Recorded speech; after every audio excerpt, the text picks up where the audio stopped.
Now, fear is mounting over mass killings in the key Sudanese city of El Fasher. This is after the capture of the city by paramilitary rapid support forces from government forces in an address on Monday evening. Sudan's military chief, General Abdel Fattah al-Burhan, said he had approved the withdrawal of troops in response to what he described as the systematic destruction and killing of civilians. The UN says there were credible reports of summary executions, while Yale University's Humanitarian Research Laboratory referred to satellite imagery of piles of bodies executed en masse.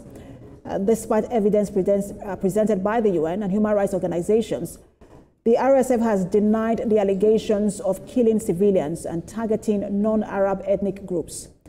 Observers say the fall of El Fasher in the Darfur region of Sudan could mark a significant turning point in the country's civil war, which has claimed thousands of lives and displaced about 12 million people since April 2023.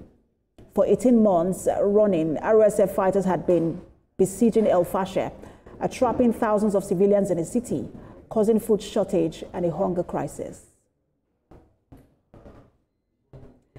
For more on this troubling situation in Sudan, the publisher Inside Watch Africa, Sheyi Adeyemo, joins me here in Lagos to look at the lingering war and the latest development. Good to have you join us, Mr. Sheyi Adeyemo.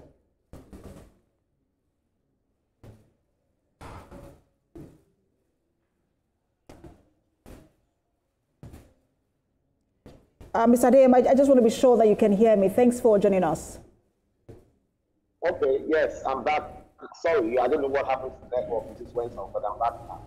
All right, it happens sometimes. Thank you. All right, so let's turn our attention. You and I have talked about Sudan a couple of times, on this program. And I just wanted to ask you what you make of this momentous shift in the war in Sudan. And did you see this coming?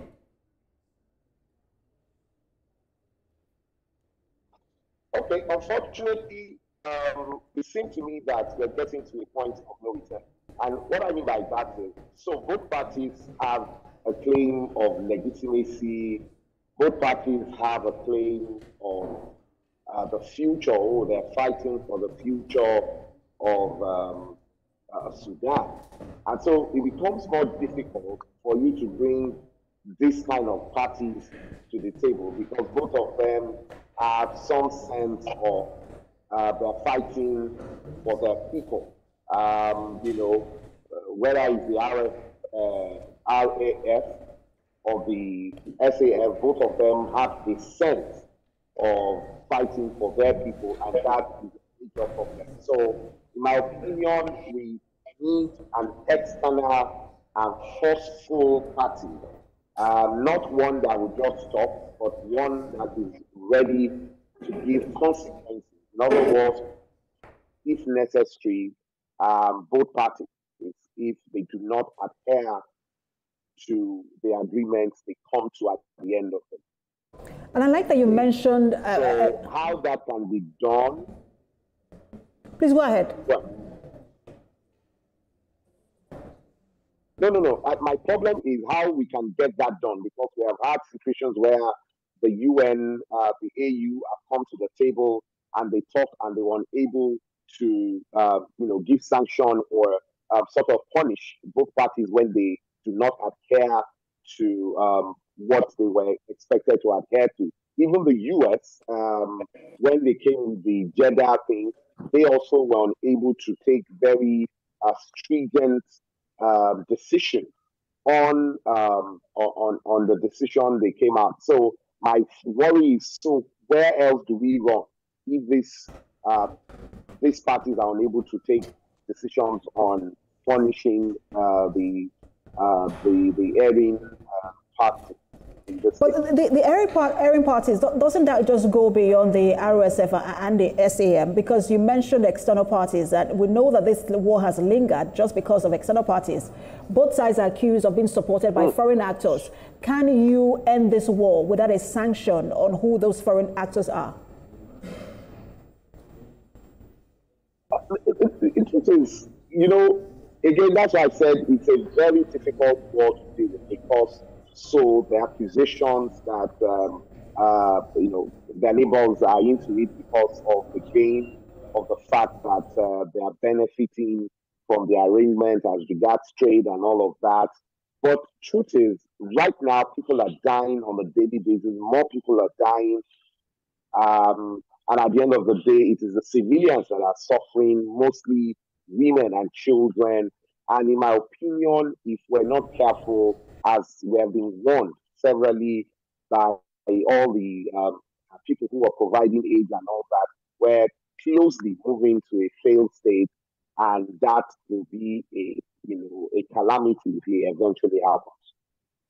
Beyond the failed state, we know that this is, of course, a battle for control, but again, beyond that, it's also a tribal war between the Arab and non-Arab tribes. And now there are fears that this latest capture of the capital may lead to Sudan splitting again, and that's nearly 15 years after South Sudan gained independence. I'm wondering if you share those concerns, and if it does happen, what would be the implication?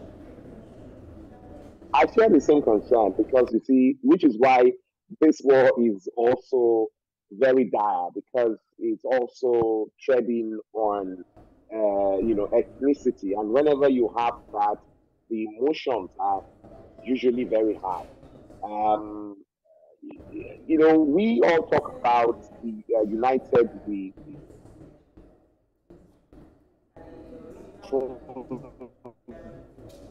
remember that, from that tribe, and maybe the best deal is for me to have my own state like we're having in Nigeria right now. There's a new clamor for plenty states and all of that. And so when we talk about unity, I really don't believe we understand what we're talking about, because we're very quick to remember that the other person is from that part of the world, and that person is from that tribe, and I'm from this tribe. And anytime you have such arrangement, like I said earlier, emotions, people are very, very emotional when they're dealing with matters like that, and anything will happen. You can expect anything, because at the end of the day, it's very, very, very, the emotions are very strong around arguments like that. And because you mentioned, we have brought, the issue of tribe into this, I also just wanted to ask you, because some people believe, I've listened to analysts who talk about how some of the wars we're seeing now on the continent is an attempt of, by Africa, subconscious attempt, for Africa trying to redraw its own borders after the borders were given by our colonial masters, and they believe that, look, some of those borders were faulty. And so now these wars are a fallout of Africa trying to redraw its borders by itself. I completely agree with those school of thought, because it's an unfortunate development, but it's staring us in the face. And like I said, I just use Nigeria as an example. You're stronger when you're united. We've been struggling with having a common market in Africa for a while. We've not been able to do it. Even in West Africa, as small as West Africa is, in